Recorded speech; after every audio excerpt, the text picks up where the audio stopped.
So first of all, as Kedar Bhai said, 9 months back he joined. 8 months?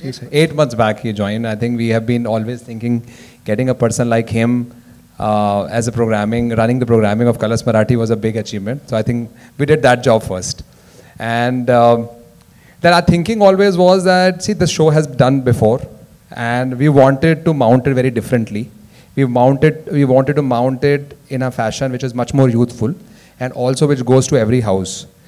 And in order to do that, we were thinking about how do we go about, and we wanted to look at fresh approach across all dimensions: the host, the housemates, the house, the mounting of the show, the team behind it, and all that dimensions we wanted to look at. And then we came to know that Ritesh is a big fan and he loved the show.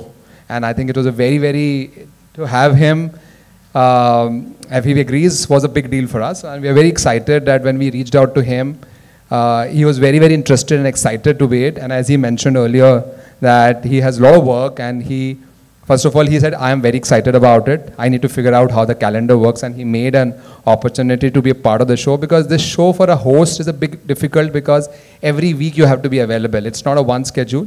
So we are very grateful to him that he was a fan of the show. He liked the show and he wanted to be part of the show, and he made a time for making opportunity for us to, come on the show. So thank you, Ritesh. No, I just have to add that when I met the entire team and I put forth a few things that I had, prior commitments and whatever.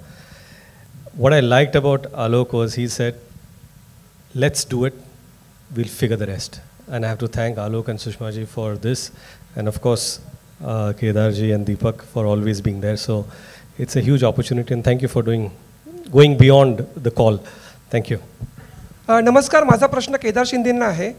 अगोदर राजकीय व्यंगावरती आधारित टिकल ते political अशी मालिका घडलंय बिघडलंय नावात बाबा पक्ष संघटना सगळं नीट ठेवायला लागतं.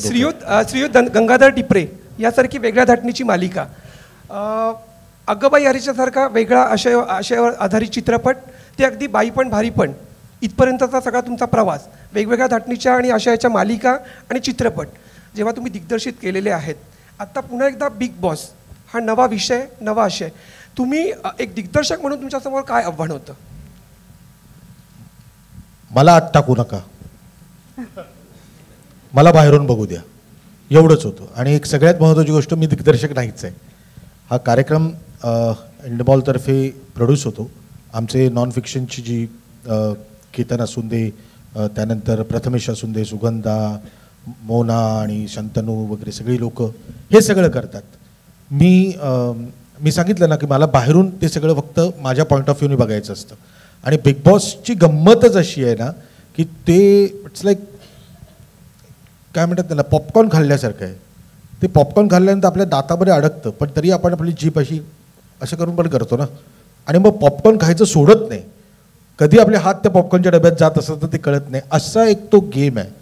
सो मी दिग्दर्शन करत नाही आहे, पण हे सगळे जे करतायत त्याच्याने एक आनंद घेण्याचं काम तरी नक्कीच करतो आहे. रितेश सर हाय.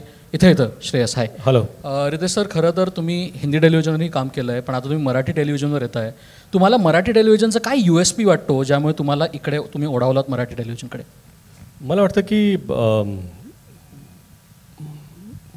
रक्तात मराठी आहे, मला स्वप्न मराठीत पडतात, आणि त्यामुळे कुठलीही गोष्ट जेव्हा मराठीत करायची असते तेव्हा मला दोनदा विचार करावा लागत नाही. आणि मराठी माणसाला मराठीची ओढ काय सांगायचं आता. रितेशची प्रेरणा इकडून सकाळ डिजिटलमधनं. माझा प्रश्न तुम्हाला आहे की जेनेलियाजींना काय त्यांचे रिॲक्शन्स होते, प्रतिक्रिया होती, आणि मुलं तेही बघतात का बिग बॉस? बिग बॉसचे चाहते आहेत? नाही, मुलं पाहत नाहीत बिग बॉस. त्यांच्यासाठी जे घरात होतं तेच बिग बॉस आहे.